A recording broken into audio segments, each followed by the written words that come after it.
Jain to all of you. My name is Atul Dhiman. Welcome to this Abhipedia platform powered by Abhimanyu IAS. सो आज जो है हम लोग again एक session लेकर आ रहे हैं CAPF असिस्टेंट कमांडेंट 2021 का बहुत इंपॉर्टेंट सेशन है. इस सेशन के थ्रू आपको समझ आएगा कि आपने कितनी मेहनत की है, कितना रिवीजन किया है, कितना उस रिवीजन का एनालिसिस किया है. वो सारी चीजें मैटर करेंगी आपको जब आप एग्जाम देने जाने वाले होंगे और उससे पहले अपना ये जो 2 पेजेस का शीट देखेंगे कि मैंने ये चीजें की हैं. सो आपका जो कॉन्फिडेंस होगा वो कॉन्फिडेंस आपका 4 फोल्ड हो जाएगा. मतलब उसको कहते हैं ना कि 4 चांद लग जाना, क्योंकि यार it is all about confidence.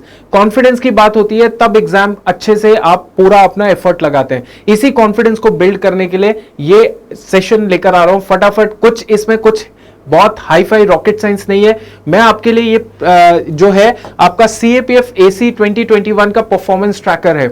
इस परफॉर्मेंस ये एक वर्ड फाइल है. वर्ड फाइल में आपको सेंड कर दूंगा, आप उसमें से देख सकते हैं. हमारा एक जो भी है जहां से भी आप फॉर एग्जांपल आप मुझे व्हाट्सएप कर सकते हो, है ना. व्हाट्सएप कर दो, मैं व्हाट्सएप से ही आपको ये सारी वर्ड फाइल देना शुरू कर दूंगा फटाफट. इसमें क्या होगा 8894320850 ये एक व्हाट्सएप नंबर है. 8894, हाँ ये 94 है. 8894320850. यहां पे आप क्या कर सकते हो, मुझे सीधा व्हाट्सएप कर दो.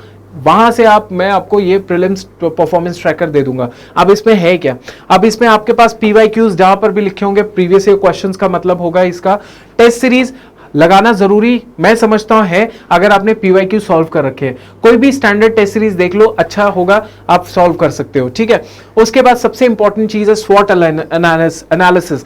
SWOT में आपने अपनी स्ट्रेंथ देखनी है, वीकनेस देखनी है, अपॉर्चुनिटी, थ्रेट. अब ये वर्ड्स बहुत बड़े बड़े हैं. सिंपल आपने ये देखना है कि अगर मैं हिस्ट्री पढ़ रहा हूं तो हिस्ट्री में मेरी कौन सा हिस्ट्री का पार्ट वीक है. मेरा मेडिवल वीक है, और मेडिवल में लास्ट ईयर क्वेश्चंस आए, मेडिवल के अच्छे अच्छे क्वेश्चंस आ रखे हैं. मैं क्यों ना पहले मॉडर्न हिस्ट्री को छोड़ के एंशिएंट को छोड़ के मेडिवल पे फोकस करूं. क्यों ना पहले इस तरीके से करूं.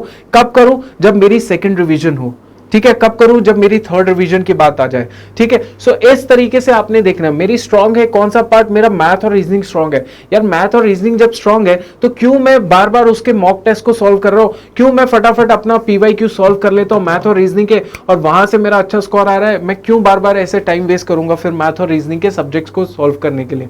ठीक है. ये आपने एनालिसिस करना है कहां पे आपका अपॉर्चुनिटी है. अपॉर्चुनिटी कौन सी अपॉर्चुनिटी आपने देखनी है कि यार मैं करंट अफेयर कितना टाइम देता हूं. मैं करंट अफेयर अगर सब 90 पेजेस 100 पेजेस की कोई मैगजीन पढ़ रहा हूं तो वो करंट अफेयर नहीं है पेपर 1 के लिए. आपने ये दिमाग में रखना है करंट अफेयर मैक्सिमम 10 से 15 पेजेस की मैगजीन हो महीने की, सफिशिएंट इनफ. डिफेंस एक अपॉर्चुनिटी है जहां पे डिफेंस की स्ट्रैटेजी के आपसे पूछी जा सकती है, वो पकड़ के आपने चलना है ना. सो ये अपॉर्चुनिटीज हैं जो आपने खुद एनालाइज करनी है. मेरी कुछ वीडियोस हैं बनी हुई हैं, आप उनको भी एनालाइज कर सकते हो, देख सकते हो कैसी क्या चीजें उसमें अपॉर्चुनिटीज की फॉर्म में आपके सामने होगा.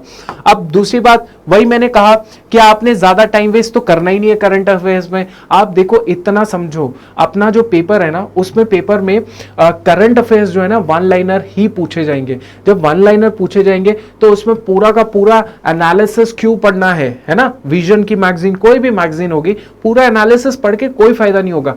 तो और दूसरी बात ये भी है कि देखो लास्ट ईयर करंट अफेयर के 7 से 8 सवाल आए थे. इस बार करंट अफेयर के ज्यादा सवाल आएंगे, कम सवाल किसी को नहीं पता है. लेकिन इतना जरूर है कि करंट अफेयर पे ज्यादा डिवोट कर दोगे, 2-4 घंटे डिवोट कर रहे हो, कोई फायदा नहीं है. लिमिटेड कंटेंट करंट अफेयर का पढ़ना है. ज्यादा फोकस स्टैटिक के ऊपर करना है, क्योंकि स्टैटिक चेंज नहीं होने वाला. स्टैटिक में मिनिमम 65-70%